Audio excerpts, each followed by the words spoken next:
కఠిన హృదయమును మార్చి నా మనో నేత్రము తెరచి నా కఠిన హృదయమును మార్చి అంధకారములో నేనుండా అంధకారములో నేనుండా వెదకి నన్ను రక్షించితివి నా మనో నేత్రము తెరచి నా కఠిన హృదయమును మార్చి నా మనో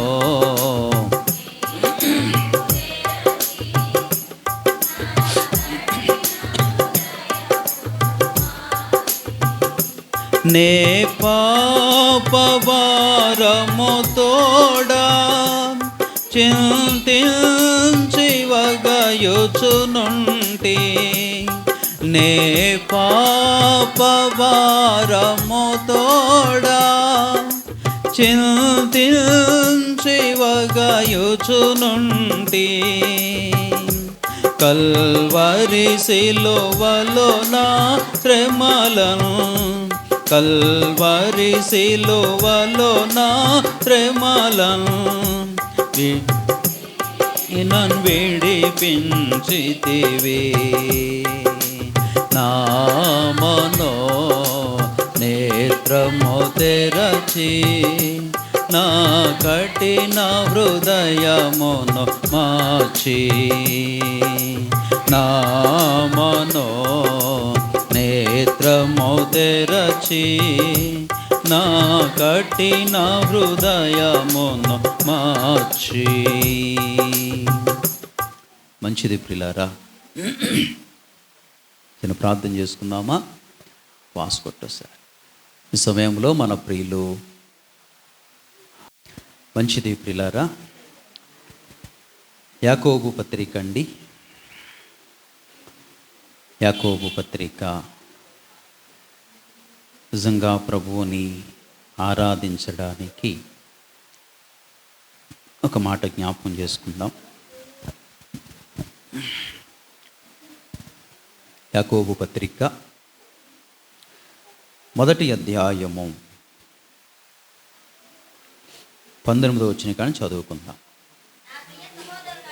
నా ప్రియ సహోదరులారా, మీరీ సంగతి ఎరుగుదురు గనుక ప్రతి మనుష్యుడు వినుటకు వేగురపడువాడును, మాటలాడుటకు నిదానించువాడును, కోపించుటకు నిదానించువాడునై ఉండవలెను. ఎందుకనగా నరుని కోపము దేవుని నీతిని నెరవేర్చదు.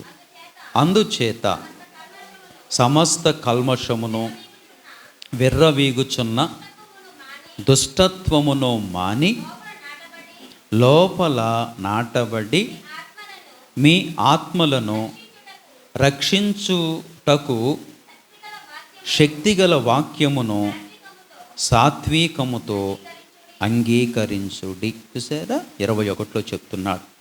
అందుచేత సమస్త ఆ కల్మషమును విర్రవీగుచున్న దుష్టత్వమును మాని లోపల నాటబడి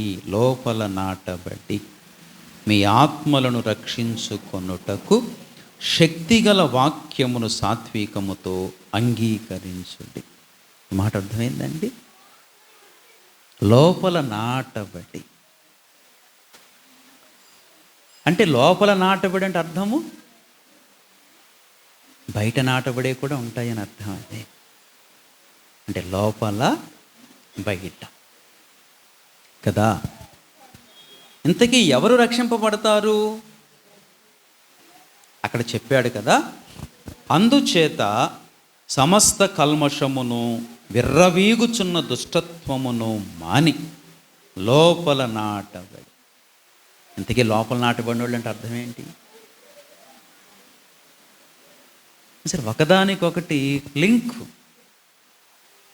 లోపల నాటబడితేనే ఆ వ్యక్తికి ఏం కలుగుద్ది? రక్షణ. ఇంతకీ లోపల నాటబట్టం అంటే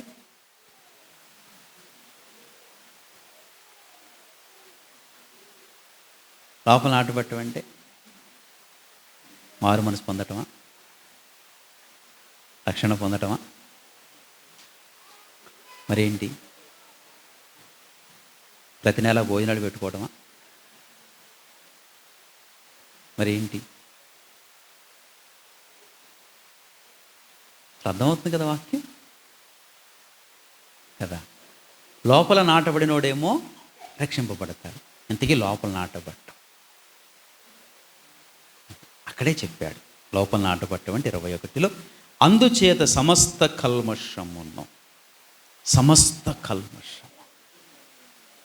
లోపల సూది మొనంత ఉన్నా కూడా కల్మషమేనట. సూది మొనంత, ఆ సూది మొన ఎంత ఉంటుంది? జస్ట్ అట్లా పెట్టి తీసామనుకోండి, కనపడుతుంది ఏమన్నా? సూదే కనపడదు, సూదే కనపడదు. జస్ట్ అట్లా ఆ సూది మొన ఉంటుంది కదా, మీరు అట్లా పెట్టి తీస్తే దేని మీదన్నా కనపడుతుందా? అంత ఉన్నా సరే దేవుడు అంటాడు సమస్త కల్మషం. ఎట్లాంటి కల్మషము ఉండడానికి వీలు లేదు. అందుచేత సమస్త కల్మషమును, విర్రవీగుచున్న దుష్టత్వమును మాని మాని. అది లేనివాడే. మాని అంటే అర్థము అది లేనివాడే. లేనివాడు ఎక్కడ నాటబడినట్లు? లోపల. అంటే లోపలంటే లోపల నాటబట్ట ఉంది, బయట నాటబట్ట ఉంది. ఇంతకీ నాటబడేది దేన్ని అంటారు? నాటబడేది ఏమిటి? మొక్క కదా. కీర్తనల గ్రంథములో కదా మనకు తెలుసు కదా, 92వ కీర్తనలో చక్కగా మనం జ్ఞాపకం చేసుకుంటున్నాం. 92వ కీర్తన 13వ వచనం, యెహోవా మందిరములో, అది లోపల నాటబట్టం అంటే ఎక్కడ? యెహోవా మందిరములో. అదే ఎవరంటే ఈ అనుభవంలోకి వస్తారు? సమస్త కల్మషమును విర్రవీగుచున్న లోపల కొన్ని అహంకారాన్ని కల్పించే సంగతులు ఉంటాయి ప్రతి వ్యక్తిలో. విర్రవీగుచున్న, నేను కాబట్టి, నా భర్త కాబట్టి, నా భార్య కాబట్టి, నా పిల్లలు కాబట్టి, మా అమ్మ నాన్న కాబట్టి, నేను కాబట్టి. ఇవన్నీ ఎందుకు కారణాలు? ఇవన్నీ ఎగిరిపోవాలంటే ఎవరమైనా దేవుని కృప లేకపోతే పూచిక పుల్ల జరగదు అనుకున్నాడా, ఆ వ్యక్తి ధన్యుడైపోతాడంతే. నా చదువును బట్టి, నా జ్ఞానమును బట్టి, నా తెలివితేటలను బట్టి,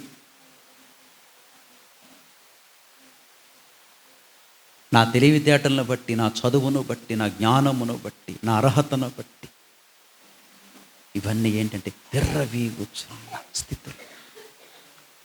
నిజం చెప్తున్నా, ఇట్లాంటి ఆలోచన కలిగిన వాడు మనం లోపలే ఉండొచ్చు, కానీ దేవుని వాక్యం చెప్తుంది అట్టివాడు లోపల నాటబడిన వాడు కాదండి. లోపల నాటబడలేదు. మరి ఎక్కడ నాటబడ్డాడు? అదే లోపల నాటబడిన మొక్కలు ఉన్నాయి, వెలుపల నాటబడిన మొక్కలు కూడా ఉన్నాయి. లోపల నాటబడిన మొక్కలేవండి. యెహోషువ న్యాయాధిపతుల గ్రంథము, దయచేసి రండి ఒక శ్రేష్టమైన భాగంలోకి వెళ్ళిపోదాం. న్యాయాధిపతుల గ్రంథము 9వ అధ్యాయము, న్యాయాధిపతుల గ్రంథము 9వ అధ్యాయము 8వ వచనం కానీ చకటగా చదివాను. 9-8 కాడి నుంచి, చెట్లు తన మీద రాజును ఒకని అభిషేకించుకొనవలెనని మనసు కలిగి బయలుదేరి మమ్మును ఏలుమని ఒలీవ చెట్టును అడుగగా, ఒలీవ చెట్టు దేవునిని మానవులను దేని వలన చూసారు, దేని వలన నరులు సన్మానించుదురో ఆ నా తైలము ఇయ్యకమాని చెట్ల మీద రాజునయ్యుండి ఇటు అటు ఊగుటకు నేను వచ్చేదనా అని వాటితో అనెను. చూసారా, ఈ చెట్టుకి ఎలాంటి, ఈ ఒలేవ చెట్టుకి ఎలాంటి స్పృహ ఉందో చూడండి. ఈ ఒలేవ చెట్లన్నీ పోబడి అనుకుంటున్నాయంట, మన మీద ఒక రాజుని చేసుకోవాలి. ఇదంతా కూడా ఒక పోలిక భాష. ఏమండి, అంతవరకు ఇశ్రాయేలు ప్రజలు నాయకులతో, అనగా మోషే, యెహోషువ వాళ్ళు వచ్చారు. ఆ తరువాత న్యాయాధిపతులు వస్తున్నారు. న్యాయాధిపతుల కాలం కాడికి వచ్చేసరికి ఈ వివాదం ఏర్పడుతూ వచ్చింది. ఆ పైన మొదటి వచ్చిన చాలా ఘట్టమే జరిగింది, తర్వాత మరి ఎప్పుడైనా మాట్లాడతాను. ఇక్కడ ఈ చెట్లన్నీ కూడా ఒక రాజును ఏర్పాటు చేసుకోవాలని నియమించుకున్నాయి. ఇంతకీ చెట్లు అంటే మనుషులే, ఇశ్రాయేలు ప్రజలే. వీళ్ళందరూ కూడా ఓ చెట్టు దగ్గరకు వచ్చారు. ఏ చెట్టు కాడికంటే ఒలేవ చెట్టు కాడికి వచ్చారు. ఒలేవ చెట్టు కాడికి వచ్చి అడుగుతున్నాయి, మా మీద రాజుగా ఉండి మమ్మల్ని ఆలోచన కదా, రాజుగా ఉండొచ్చు కదా, రాజుగా ఉండొచ్చు కదా అంటే వెంటనే ఈ చెట్టు అంది, ఎవరికి ఇష్టం ఉండదు రాజుగా ఉండడానికి.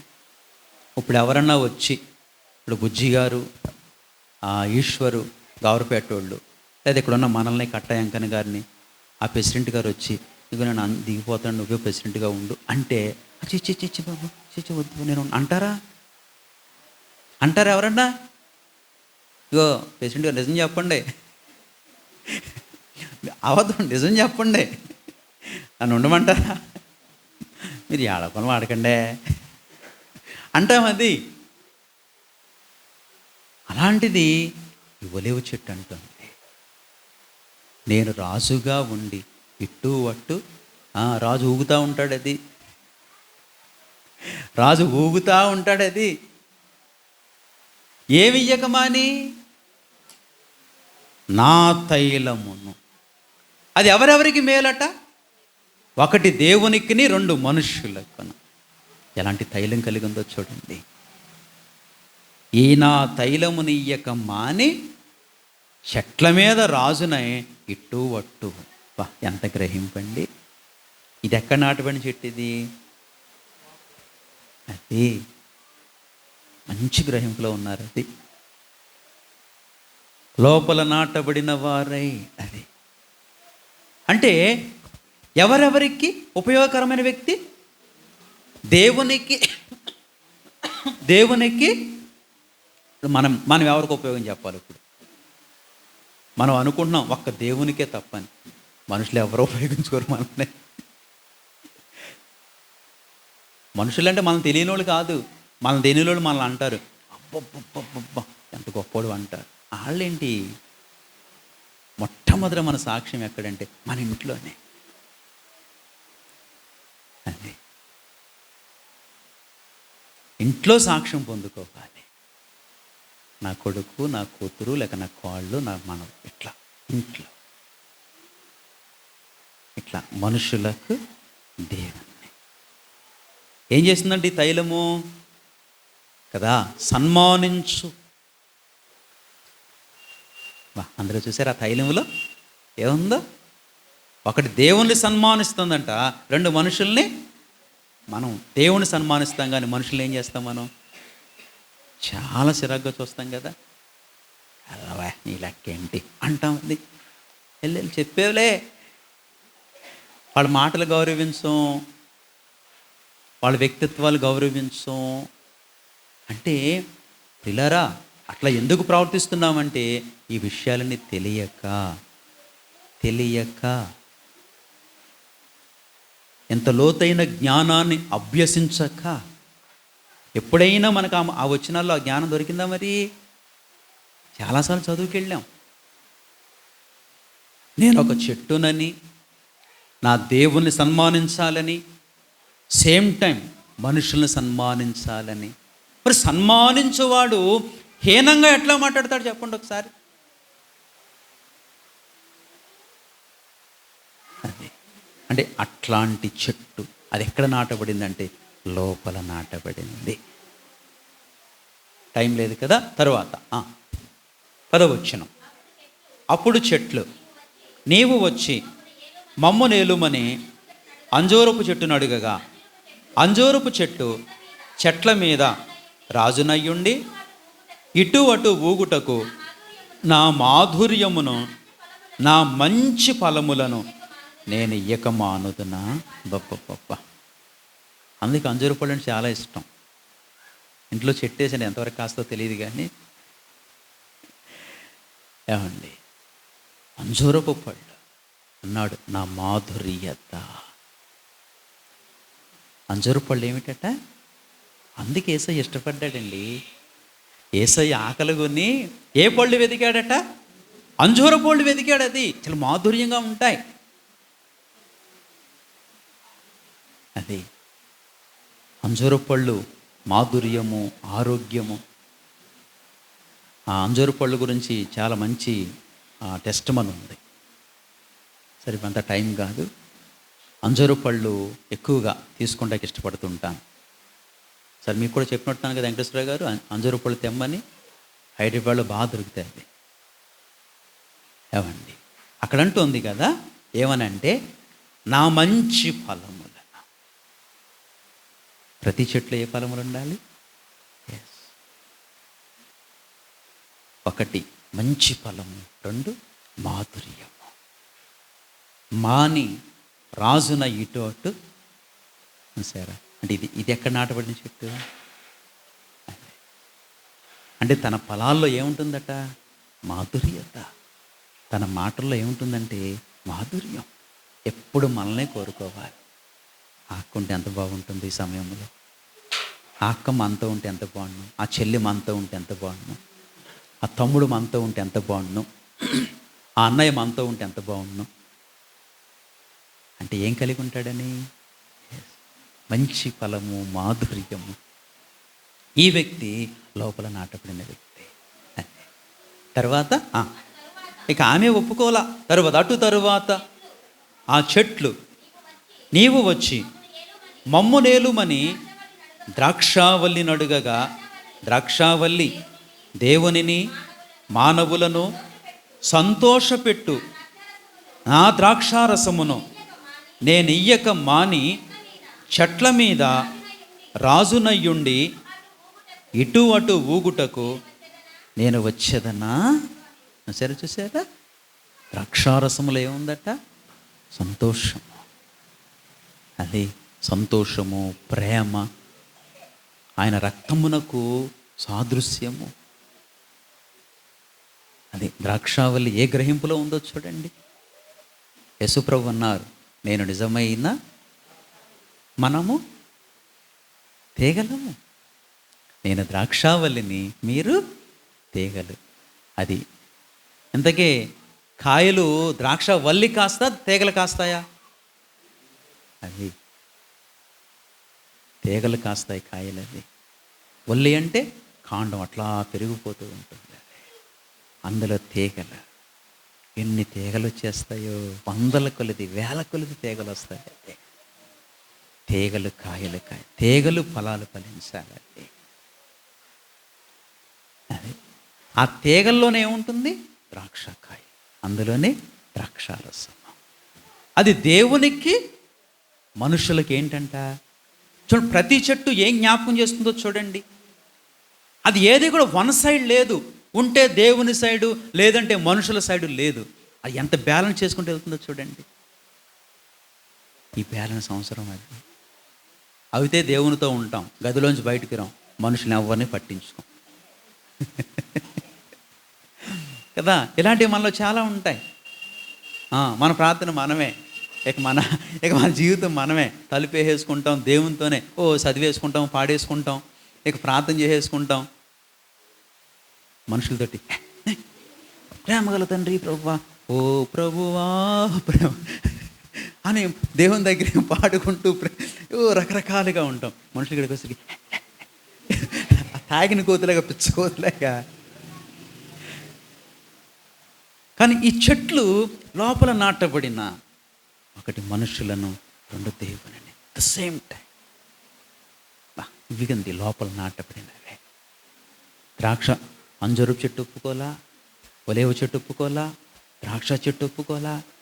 తర్వాత అప్పుడు చెట్లన్నీ నీవు వచ్చి మమ్మును ఏలుమని ముండ్ల పొద యొద్ద మనవి చేయగా, ముండ్ల పొద మీరు నిజముగా నన్ను మీ మీద రాజుగా నియమించుగొనగోరిన ఎడల రండి, నా నీడను ఆశ్రయించుడి, లేదా అగ్ని నాలో నుండి బయలుదేరి లెబానోను దేవదారు చెట్లను కాల్చివేయునని. ఎవరండి? ఈ ముళ్ళపొదగారు. ఈవిడ ఎత్తి ఎంత ఉంటారు? ఇదంటే ఏ చెట్లు కాల్చుదంట? దేవదారు, లెబానోను. అంటే రాజు అనగానే లోపల ఏం పెరిగింది? రండి నా నీడన. ముళ్ళ చెట్టు నీడవడం, ముళ్ళ పొద నీడవటం ఏంటండి? ముళ్ళ పొద నీడవటం ఏంటి చూడండి. పొదలు కనపడతా ఉంటే అప్పుడప్పుడు మనకే. అదంట మా పోలిస్తే 2 అడుగులు ఎత్తుండదో, అడుగున్నర ఎత్తుండదో పుడ్డొంకెలాగా 70-80 అడుగుల చెట్లు కాలుస్తుందంట. దేవదారు, లెబానోను. సరే, అంటే లోపల ఏముంది? అహంకారం. ఇప్పుడు చెప్పాలి, ఇది ఎక్కడ నాటబడింది? మీకు ఆ వ్యత్యాసం చూపించాలని ప్రభు మరి ఇక్కడ నడిపించాడు. అది లోపల నాటబడి అన్నాడు. అది లోపల అంటే దేవుని మందిరం. ఈ 3 చెట్లు ఎక్కడ నాటబడ్డాయి? మరి ముళ్ళ చెట్టు ఎక్కడ నాటబడింది? అది ఈ మధ్యాహ్నము మనం ఏ చెట్టుమి? అది నిజమైన ఆరాధకుడు అంటే 1 దేవునిని, 2 మనుష్యులను. ఇది ఇట్లాంటి శ్రేష్టమైన జీవితంలోకి రావాలని ప్రభు ఇష్టపడుతున్నాడండి. ఇది ఆరాధన. లోపల నాటబడిన వాడు ఒక మాట మాట్లాడితే చాలు దేవునికి మహిమ కలుగుద్ది, మనుషులకు సమాధానం కలుగుద్ది.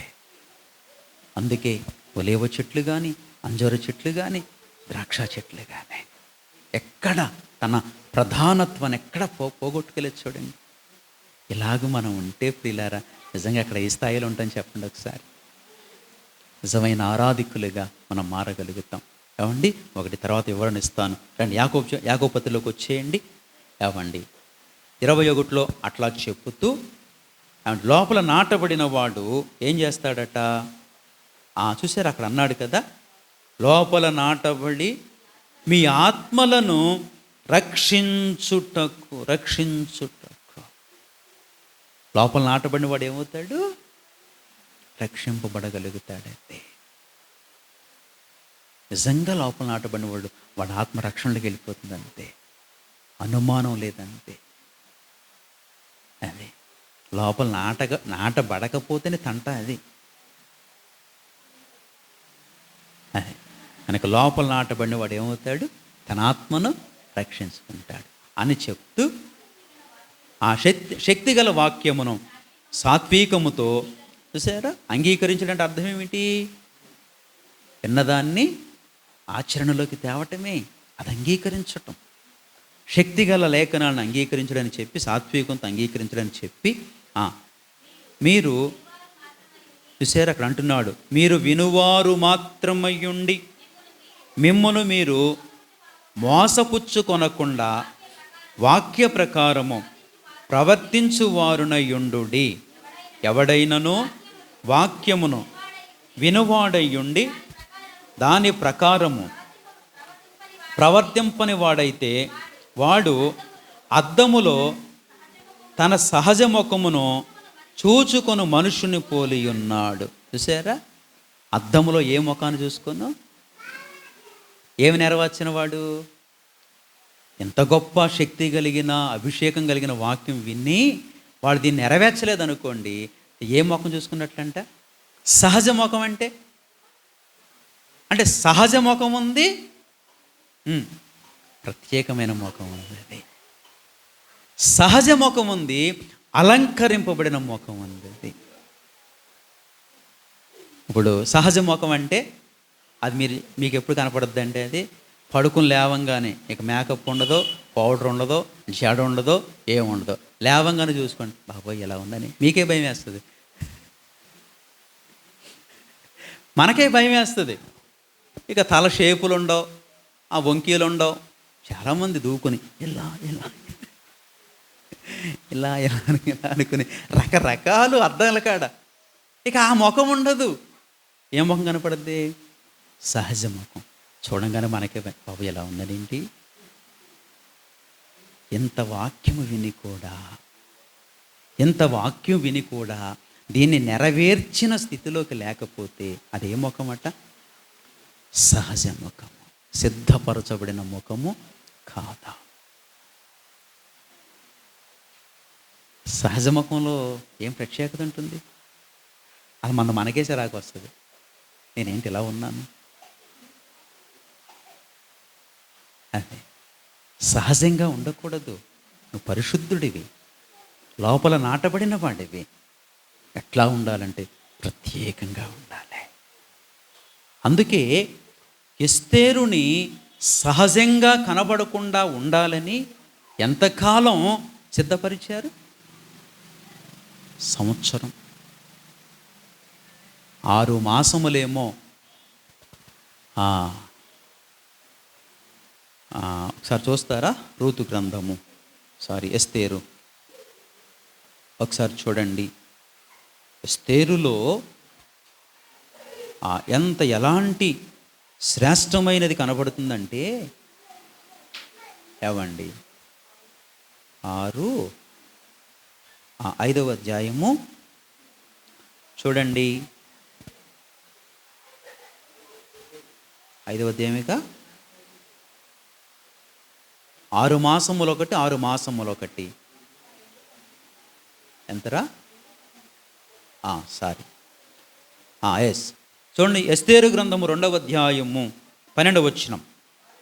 6 మాసములు గోపరస తైలముతోనూ 6 మాసములు సుగంధ వర్గములతోనూ స్త్రీలు పరిమళ క్రియల కొరకై మరి వేరు పదార్థములతోనూ స్త్రీలు పరిమళ క్రియలు ముగించి రాజునొద్దకు పోవువారు 12 మాసములైన తరువాత రాజైన అహర్ష్వేరోషునొద్దకు వెళ్ళుటకు ఒక్కొక్క చిన్నదానికి వంతు వచ్చినప్పుడు.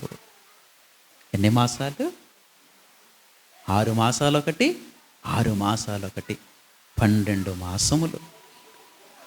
అది ఈ 12 మాసములు ఏగే వశములో ఉండి అక్కడ చెప్పాడు కదా, ఏమని? 6 మాసములు గోపరస తైలముతోనూ.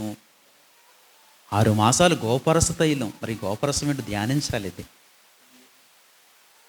ప్రభువుని అడిగి పట్టరావాలి మెసేజ్ ఏంటో. 6 మాసములు గోపరస తైలముతోనూ, 6 మాసములు సుగంధ వర్గములు. ఇక సుగంధ వర్గాలంటే ఇక సుగంధ వర్గాలు చాలా ఉంటాయి ప్రియులారా, సువాసన వచ్చేవి.